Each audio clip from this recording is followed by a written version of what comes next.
Praise lord. ఉదయకాంతి దేవుని వాగ్దానం మనం ధ్యానం చేసుకుందాం. కీర్తనలు 34వ కీర్తన 1వ వచనం. నేను ఎల్లప్పుడూ యెహోవాను సన్నుతించెదను, నిత్యము ఆయన కీర్తి నా నోట ఉండును. దేవునికి మహిమ కలుగును గాక. ఈరోజు వాగ్దానం ద్వారా పునరుద్ధానం ప్రభు మనతో దావీదు భక్తుని చూపిస్తూ మాట్లాడుతున్నాడు. నేను ఎల్లప్పుడూ ఆయన యెహోవా నామాన్ని సన్నుతిస్తాను, యెహోవాను సన్నుతించెదను, ఆయన కీర్తి నా నోట ఉండును అని దావీదు భక్తుడు అన్నట్లుగా మనం అందుము గాక. చూడండి, దావీదు భక్తుడైతే నేను ఎల్లప్పుడూ యెహోవా మందిరంలో ఉండాలని, ఆయన స్తుతి ఆయన నోట ఉండాలని, దేవుని స్తుతి యొక్క స్తుతులు కూడా ఆయన గణపరచాలని, స్తుతుల ద్వారా ఆయన కీర్తించాలని ఎంతో ఆసక్తి కలిగి ఉన్నాడండి. హల్లెలూయా.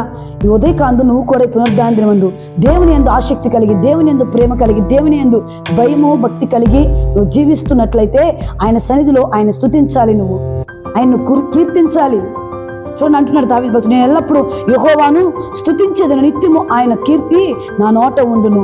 యెహోవా నామమును బట్టి నేను అతిశయిందును, దీనులను దానిని విని సంతోషించును. దేవునికి మహిమ కలుగును గాక. చూడండి, అంటున్నాడు కదా, యెహోవా నామాన్ని బట్టే ఆయన అతిశయపడుతున్నాడు. ఆయన నామము అతిశయింపదగిన నామము, ఆయన నామము హెచ్చింపదగిన నామము, ఆయన నామము కీర్తన నందన దగిన నామము, ఆయన నామము ఘనపరచగలిగిన నామము, ఆయన నామము పూజనీయం. హల్లెలూయా. కాబట్టి ఉదయకాంతి ప్రభు వాగ్దానం ద్వారా నీతో మాట్లాడుతూ, సహోదరి సహోదరుడా, నీ దేవుని నందు దేవుని నమ్మి దేవుని ప్రేమించిన వాడవైతే, ప్రేమించిన దానవైతే ప్రభు వాగ్దానం ద్వారా మాట్లాడుతున్నాడు. దావీదు భక్తులు మనకు చూపిస్తుంది. దావీదు అన్నట్లుగా యెహోవాను నేను కీర్తిస్తాను, యెహోవా కీర్తి నా నోట ఉంటుంది అని నువ్వు చెప్పగలిగితే దేవుడు నిన్ను ఆశీర్వదిస్తాడు.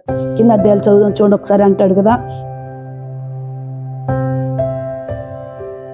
4వ వచనంలో చూస్తే, నేను యెహోవా యొద్ద విచారించగా ఆయన నాకు ఉత్తరమించును, నాకు కలిగిన బాధలన్నిటిలో ఆయన నన్ను తప్పించును. ఆయన సన్నిధిలో ఆయన ప్రేమిస్తే నీ కలిగిన బాధలన్నీ ఆయన తప్పిస్తాడు.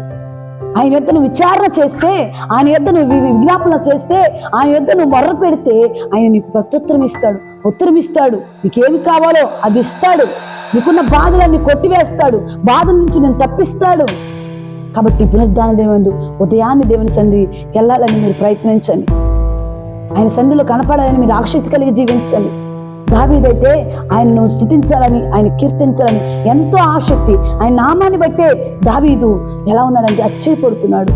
ఆయన నామము అతిశయింపదగిన నామము, ఆయన నామము పరిశుద్ధమైన నామం. కనుక దావీదులాగా నువ్వు స్తుతించగలుగుతున్నావా? దావీదులాగా నువ్వు కీర్తించగలిగితే, ఈ దావీదుని ఎలా అయితే ఆశ్రదించాడో, దావీదుని ఎంత ఉన్నతమైన శిఖరాలకి దావీదుని ఎక్కించాడో నిన్ను కూడా ఎక్కించును గాక. దావీదులాగా నువ్వు భయము భక్తులు కలిగి ఆయన స్తుతించే భక్తి నీకు కలుగు చేయబడును గాక. స్తుతించే నోటిని నా ప్రభు నీకు అనుగ్రహించును గాక. ఈ పునరుద్ధానం మంది దేవుని మందిరానికి వెళ్ళటానికి అందరూ కూడా ఆసక్తి చూపించండి. ఆయన నామాన్ని స్తుతించడానికి మీరందరూ ఆసక్తి చూపించండి. నీ విచారణ ఏమున్నదో, నీ చింత ఏమున్నదో, నీ బాధ ఏమున్నదో ఆయన సన్నిధిలో నువ్వు ప్రార్థించు. ఆయన సన్నిధిలో నీ విచారణ అంతా కూడా పెట్టు, ఆయన కాళ్ళ దగ్గర పెట్టు. ఆయన పాదం దగ్గర నువ్వు పెడితే నీకున్న విచారణ అంతా కొట్టివేయబడుతుంది, నీకున్న బాధను తొలగిస్తాడు ఆయన. ఎవరు కూడా తప్పించలేని బాధలు నా దేవుడు ఒక్కడే తప్పించగలడు. అందుకే దావీదు భక్తులు అన్ని కనుగొన్నాడు కనుక ఆయన యొద్ద విచారణ చేస్తానంట.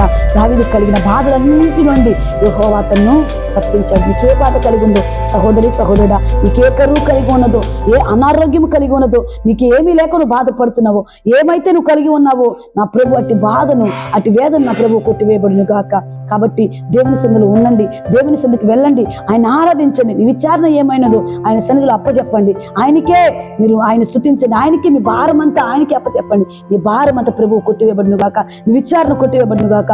ఆయన స్తుతి నీ నోట ఉండును గాక. నీ కుటుంబాల మిమ్మును ఈ పునరుద్ధాన దినమందు దేవుని కృప చేత ఉదయకాందు దేవుని కృప అభిషేకము ద్వారా నింపి దీవించును గాక. ఆమేన్. Praise the lord.